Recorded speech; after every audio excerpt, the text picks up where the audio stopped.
Bienvenue dans Bronux Ingénierie. Cette vidéo est consacrée à la présentation générale de Bronux Ingénierie. Pour ne pas louper une vidéo, abonnez-vous à la chaîne et likez la vidéo. Alors, lorsque nous avons un projet qui commence dès la fondation, nous devons cliquer sur Paramètres, ce qui intéresse les informations du projet.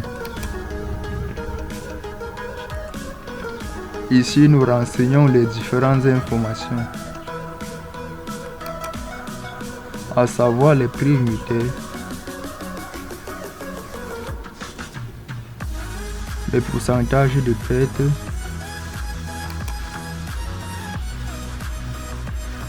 les différents dosages de matériaux.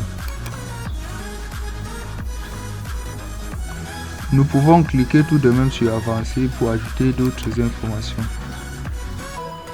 Dans cette fenêtre, nous cliquons, nous choisissons le type d'élément à ajouter à la bibliothèque. S'il s'agit des carreaux, nous pouvons mettre les informations concernant ce dernier ici. Ou alors s'il s'agit de la peinture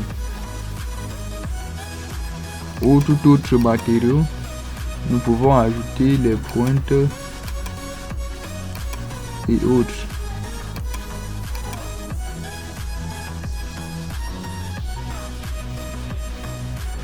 Bronux comporte une puissante bibliothèque de recherche des prix de matériaux.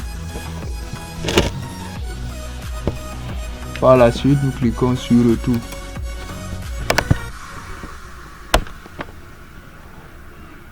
Et Valider.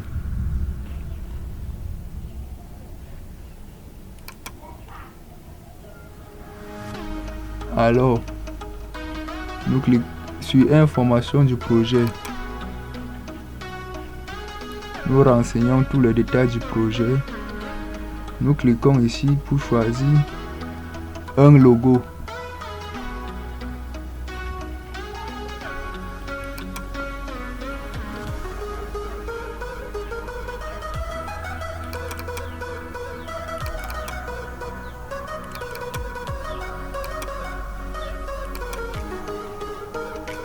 Et par la suite, nous cliquons sur Valider.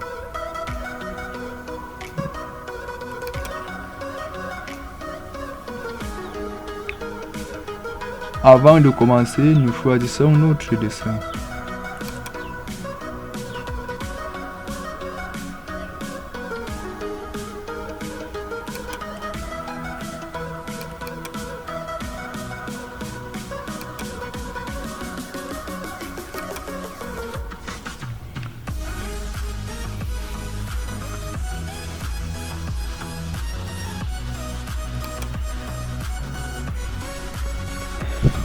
Le logiciel ouvre des fichiers DWF, images PDF.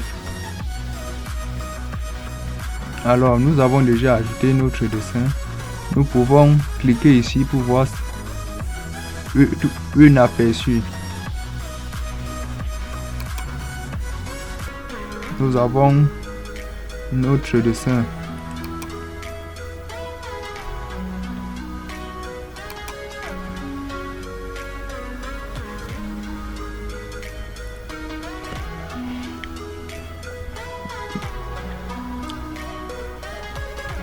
Ici dans l'interface graphique,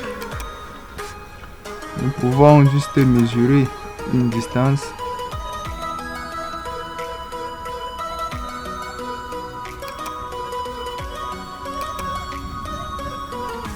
et renseigner l'échelle selon le devis. Ici les dimensions sont en centimètres. Alors nous devons effectuer notre devis en mètres.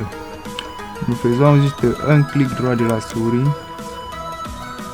Nous partons à unité et échelle 2D.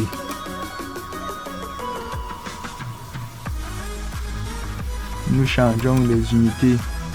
Pour le dessin, nous mettons en centimètres.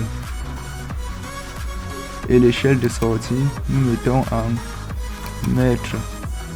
Et puis sur OK. Nous avons déjà renseigné notre échelle.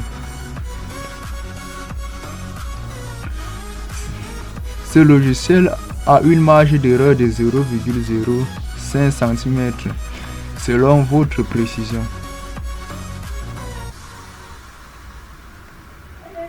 Alors, notre dessin est déjà tenu en compte par le logiciel. Nous cliquons sur Ouvrir le formulaire.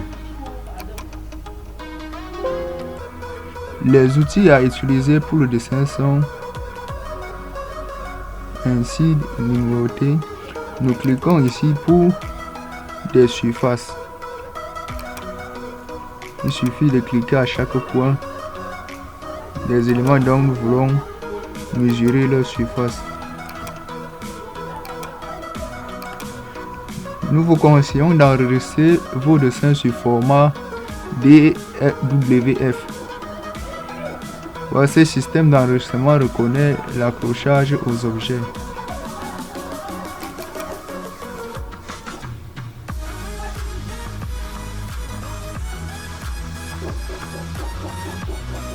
Nous prenons Polyline pour mesurer des périmètres.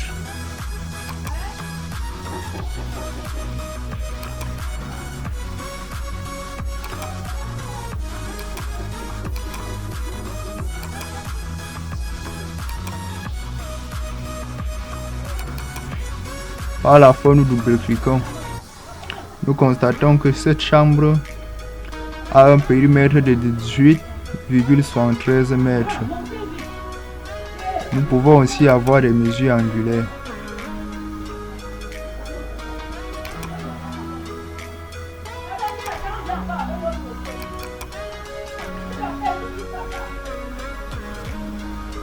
Par la suite, pour faire échappe, nous cliquons sur cette petite icône de souris. Nous double-cliquons sur un élément que nous venons de mettre et ces informations sont affichées ici. Alors pour se repérer, il suffit de cliquer sur chaque information et le renseigner. Par exemple ici c'est la chambre. Nous double-cliquons ici. Nous mettons chambre.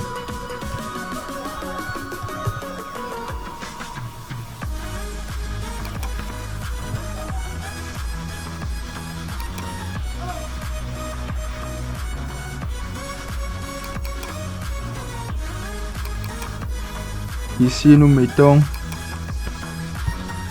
PR chambre.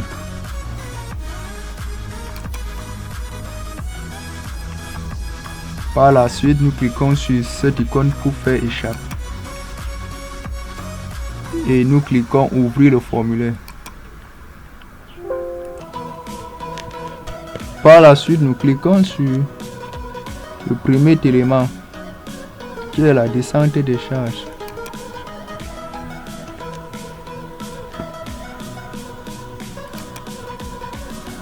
Ici, nous renseignons les informations. Le niveau de l'étage, le coefficient de dégraissage, la nature du plancher, le nom de l'élément, la surface que nous sélectionnons dans l'interface graphique et nous entrons la hauteur ou l'épaisseur de l'élément. Ici, nous déroulons pour sélectionner les différents poids volumiques ou les différentes charges d'exploitation selon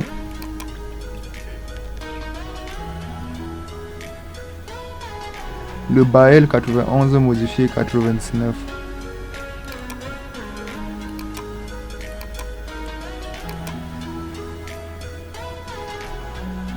Pour ajouter des informations, nous cliquons sur Ajouter.